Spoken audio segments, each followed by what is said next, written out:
एक छोटे से गांव में अंधेरी रात थी। आसमान में काले बादल छाए हुए थे और हवा बहुत तेज चल रही थी। पेड़ों की शाखाएं हिल रही थीं और पत्ते इधर उधर उड़ रहे थे। गांव के बाहर दूर पहाड़ी पर एक बहुत पुरानी गुफा थी। वह गुफा बहुत बड़ी और अंधेरी थी। उस गुफा के बारे में गांव में बहुत सारी डरावनी कहानियां थीं। बूढ़े लोग कहते थे कि वहां कुछ है, लेकिन किसी ने कभी देखा नहीं था। बच्चे उस गुफा के पास जाने से डरते थे। माता पिता अपने बच्चों को समझाते थे कि वे कभी भी उस गुफा के पास न जाएं। रामू अपने छोटे से घर में बैठा था। घर की दीवारें मिट्टी की थीं और छत पर घास फूस था। उसकी पत्नी सीता चूल्हे पर खाना बना रही थी। चूल्हे से धुआं उठ रहा था। घर में एक छोटा सा दिया जल रहा था जो कमरे को हल्की रोशनी दे रहा था।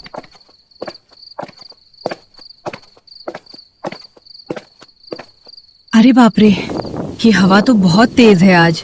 ऐसी हवा तो कभी नहीं चली। कोई बात नहीं सीता, शायद मौसम बदल रहा है। तभी बाहर से कुछ बहुत अजीब सी आवाज आई।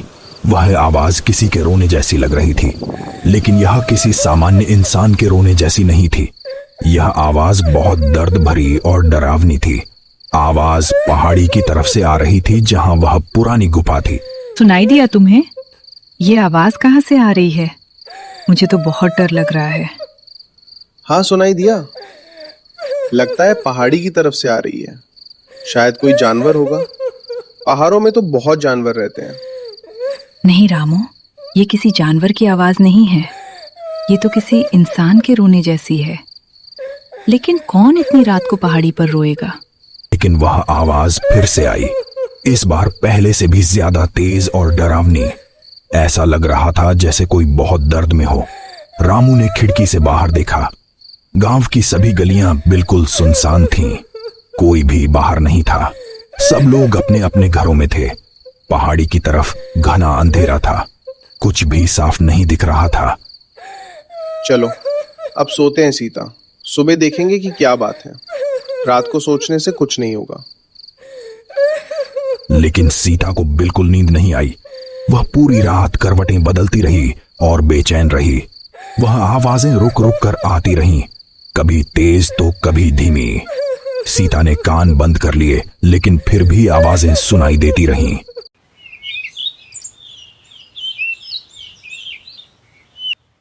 अगले दिन सुबह सूरज निकला। मुर्गे बांग दे रहे थे। गांव के लोग अपने अपने कामों में लग गए। रामू अपने खेत में काम करने गया। तभी उसका दोस्त मोहन तेजी से दौड़ता हुआ आया। रामू, रामू, जल्दी आओ। उसका चेहरा बिल्कुल पीला पड़ा हुआ था और वह हांफ रहा था। उसकी आंखों में डर साफ दिख रहा था। बड़ी मुसीबत हो गई है। अरे क्या हुआ मोहन, इतने घबराए क्यों हो? सांस तो ले लो पहले। रामू, कल रात में देर से घर लौट रहा था। मुझे पहाड़ी के पास से गुजरना पड़ा। मैंने उस गुफा के अंदर से बहुत अजीब आवाजें सुनी, बहुत डरावनी आवाजें। कैसी आवाजें थी मोहन? क्या तुमने साफ सुना? हाँ रामू, बिल्कुल साफ। रोने की आवाज थी, चिल्लाने की आवाज थी और भी बहुत कुछ। ऐसा लग रहा था जैसे कोई बहुत दर्द में हो। मैं तो डर के मारे भाग आया। और एक बात रामू, गुफा के अंदर से बहुत ठंडी हवा आ रही थी। इतनी ठंडी कि मेरी हड्डियां तक जम गईं। तुम्हें गलतफहमी हुई होगी मोहन। रात में अंधेरे में कुछ भी हो सकता है। दिमाग भी गलत सोचने लगता है।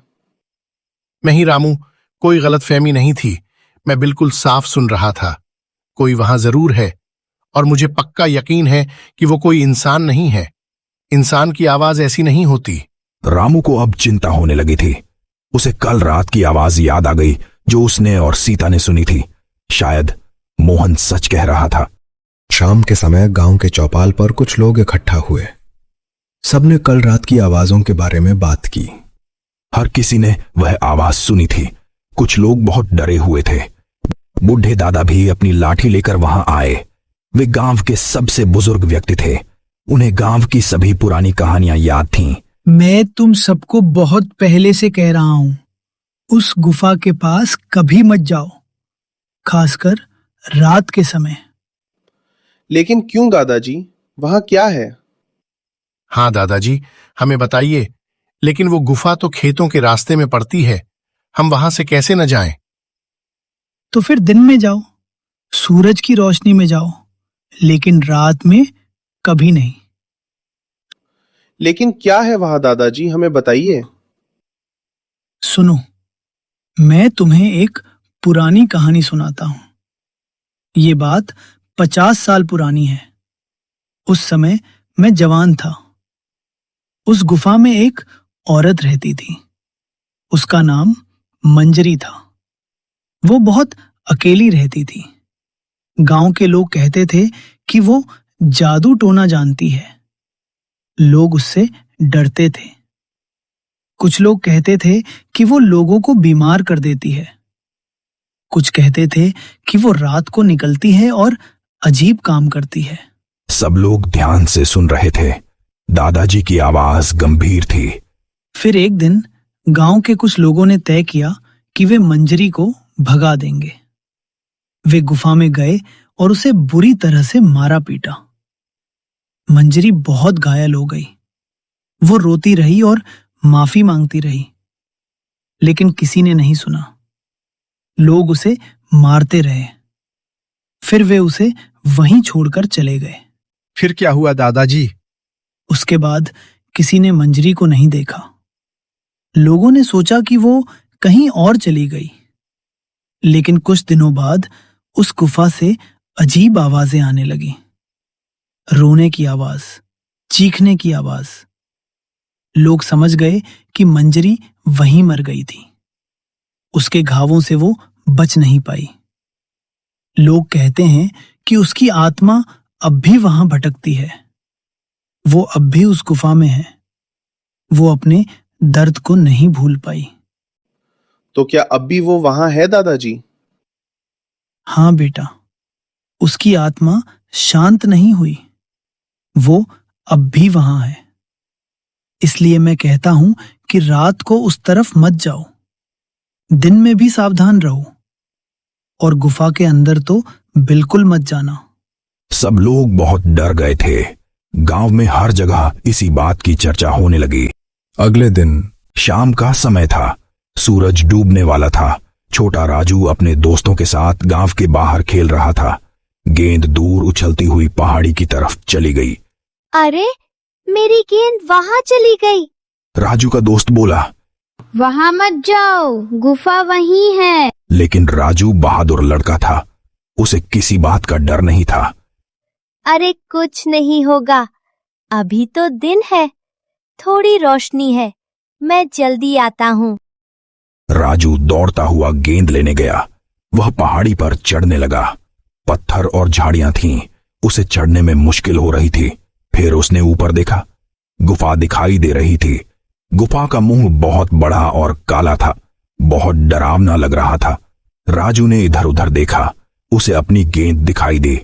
गेंद गुफा के बिल्कुल पास पड़ी थी। राजू धीरे धीरे वहां गया। उसने गेंद उठाई। जैसे ही वह मुड़ा, उसे गुफा के अंदर से बहुत ठंडी हवा महसूस हुई। इतनी ठंडी कि उसके हाथ पैर ठंडे हो गए। साथ ही एक बहुत अजीब और बुरी दुर्गंध आई, सड़ी हुई चीजों जैसी गंध। राजू ने हिम्मत करके गुफा के अंदर देखा। अंदर बिल्कुल अंधेरा था। कुछ भी दिख नहीं रहा था। लेकिन उसे एक अजीब एहसास हुआ। ऐसा लगा जैसे अंदर से कोई उसे देख रहा है, उसे ध्यान से घूर रहा है। फिर उसे सांस लेने की आवाज सुनाई दी। कोई अंदर सांस ले रहा था, धीरे धीरे लेकिन साफ। कौन है वहां? कोई है क्या? राजू की आवाज कांप रही थी। उसे बहुत डर लग रहा था। कोई जवाब नहीं आया, लेकिन सांस लेने की आवाज और तेज हो गई। अब वह तेज तेज सांस ले रहा था, जैसे कोई गुस्से में हो। राजू बहुत घबरा गया। उसने गेंद पकड़ी और भागते हुए नीचे की तरफ दौड़ा। वह इतना तेज भागा कि गिरते गिरते बचा। उसका दिल जोर जोर से धड़क रहा था। वह सीधा रामू के घर गया। रामू बाहर बैठा था। रामू काका, रामू काका, गुफा में कोई है, सच में कोई है। अरे राजू बेटा, क्या हुआ? इतना क्यों घबराए हो? पानी पियो पहले। राजू ने पानी पिया। फिर उसने सब कुछ बताया। मैं गेंद लेने गया था। गुफा के पास से ठंडी हवा आई और बहुत बुरी गंध भी। फिर मैंने सांस लेने की आवाज सुनी। कोई अंदर था। मुझे साफ लग रहा था कि कोई मुझे देख रहा है। सीता भी बाहर आ गई थी। वह बहुत चिंतित थी। हे भगवान, ये लड़का वहां गया क्यों? कुछ हो जाता तो? राजू बेटा, अब कभी भी वहां मत जाना, कभी भी नहीं, समझे? बहुत खतरनाक है वो जगह। राजू ने सिर हिलाया। वह अभी भी कांप रहा था। उसके चेहरे पर डर साफ दिख रहा था। रामू ने उसे घर पहुंचाया। रात का समय हो गया। अंधेरा छा गया था। रामू और सीता सोने की तैयारी कर रहे थे। सीता ने दरवाजा अच्छे से बंद किया, खिड़की भी बंद कर दी। तभी फिर से वही आवाज आई।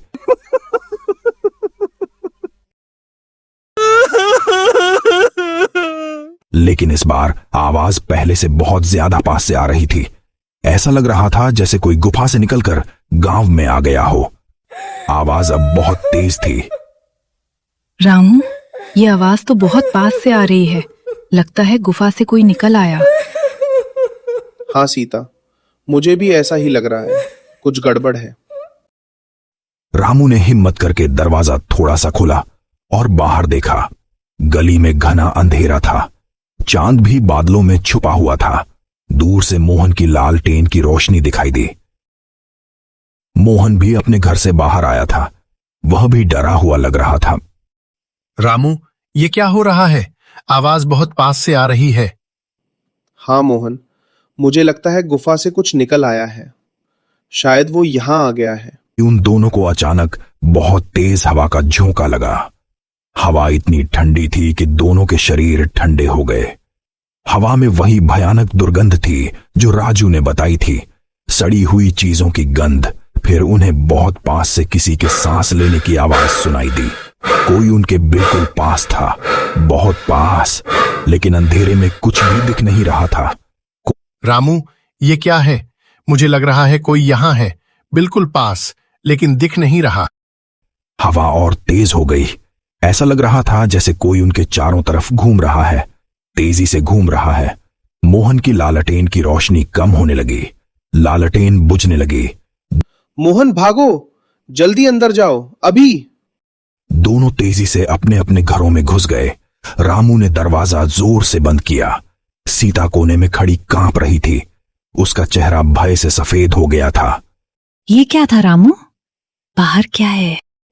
पता नहीं सीता, लेकिन जो भी है वो यहां है, हमारे गांव में आ गया है। बाहर से अब बहुत सारी अजीब आवाजें आने लगीं। कभी रोने की आवाज आती, बहुत दर्द भरी आवाज, कभी किसी के धीरे धीरे चलने की आवाज, पैरों को घसीटने की आवाज। लेकिन अभी भी कुछ दिख नहीं रहा था। सब आवाजें थीं, लेकिन कोई दिख नहीं रहा था। फिर अचानक उनके दरवाजे पर खटखटाहट होने लगी। धीमी लेकिन लगातार खटखटाहट, खट खट खट, बार बार, रुकती नहीं थी। रामू, दरवाजा मत खोलना, प्लीज मत खोलना। मैं नहीं खोलूंगा सीता, तुम चिंता मत करो, हम चुप रहेंगे। खटखटाहट कुछ देर चलती रही, फिर रुक गई। लेकिन अब खिड़की पर आवाज आने लगी। कोई खिड़की को खरोंच रहा था, नाखूनों से खरोंच रहा था। खर खर की आवाज आ रही थी, बहुत डरावनी आवाज। दोनों डर के मारे एक दूसरे के पास बैठ गए। वे बिल्कुल चुप थे, बोल भी नहीं रहे थे। उनका दिल तेज धड़क रहा था। फिर उन्हें छत से आवाज आई। छत पर कोई चल रहा था। धीरे धीरे पैरों को घसीटते हुए छत से मिट्टी गिरने लगी। आवाजें लगातार आती रहीं पूरी रात, कभी दरवाजे पर, कभी खिड़की पर, कभी छत पर। लेकिन कुछ दिख नहीं रहा था, सिर्फ आवाजें और वह भयानक ठंडी हवा और वह दुर्गंध। ये तीनों चीजें बताती थीं कि कोई वहां है। पूरी रात दोनों जागते रहे, एक पल भी नहीं सोए। सुबह हुई, मुर्गों ने बांग दी, सूरज निकला। रामू ने धीरे से दरवाजा खोला। बाहर सब कुछ सामान्य लग रहा था, लेकिन जमीन पर कुछ अजीब निशान थे। ये पैरों के निशान नहीं थे, ये लंबी खरोंचों के निशान थे, जैसे किसी ने लंबे नाखूनों से जमीन को खोदा हो। दरवाजे पर भी खरोंच के निशान थे।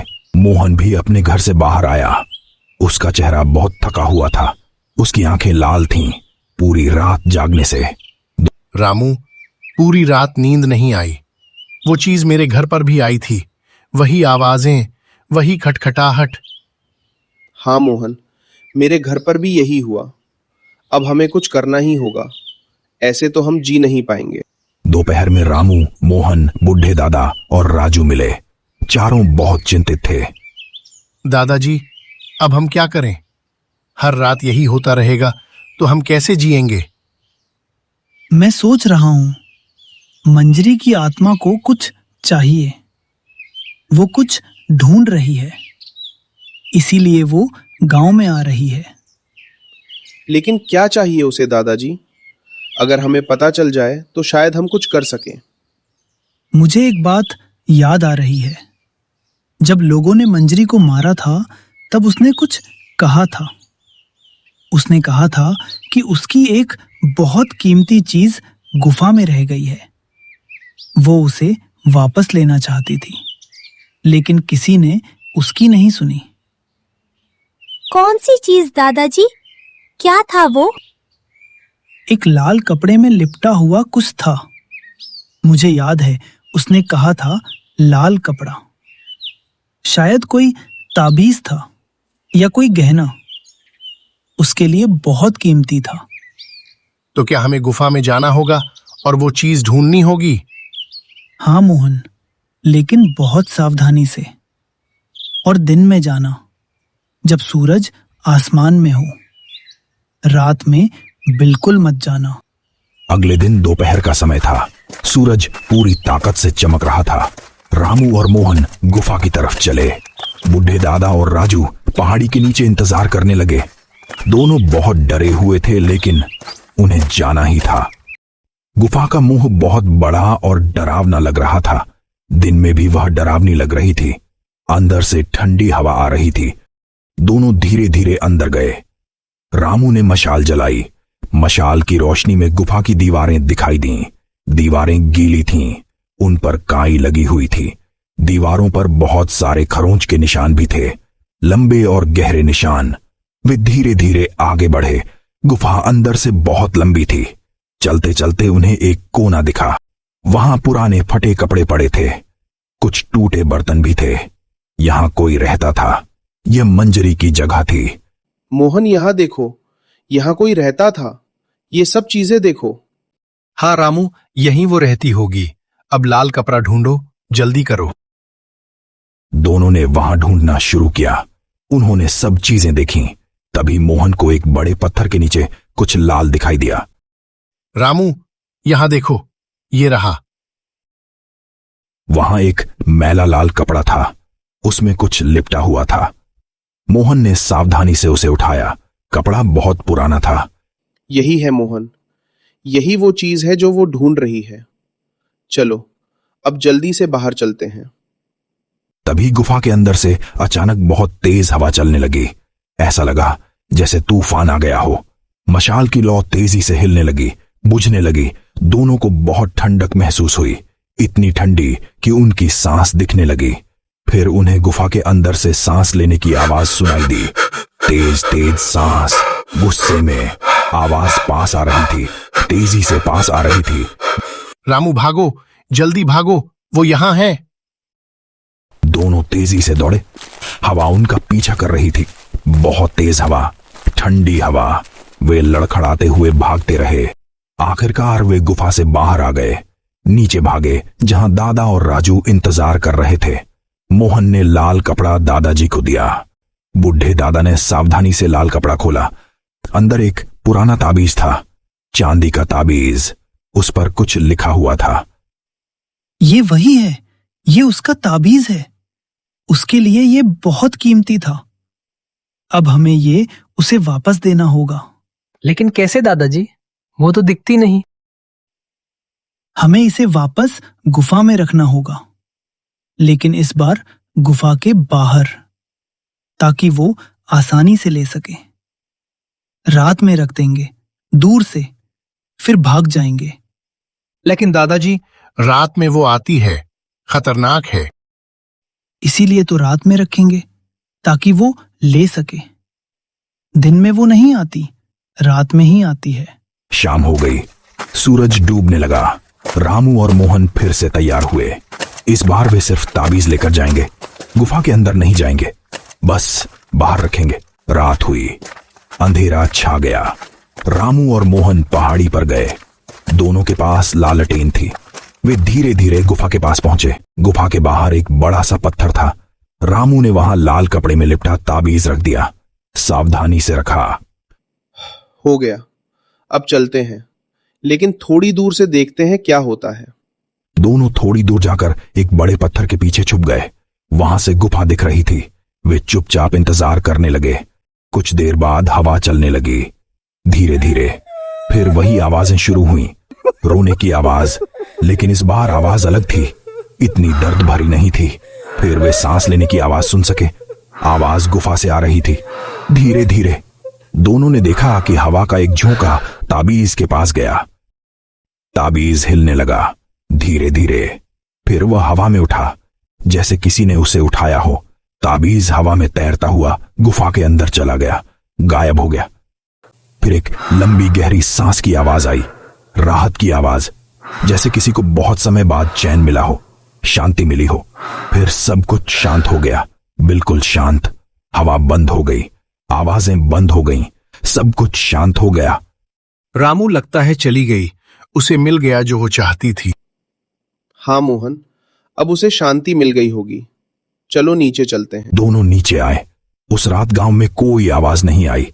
सब कुछ बिल्कुल शांत था। कोई खटखटाहट नहीं, कोई खरोंच की आवाज नहीं, कोई ठंडी हवा नहीं। सब शांत था। बूढ़े दादा ने सबको बताया कि मंजरी की आत्मा को शांति मिल गई है। उसे अपना ताबीज मिल गया था। अब वह भटकेगी नहीं। अब वह शांति से चली गई है।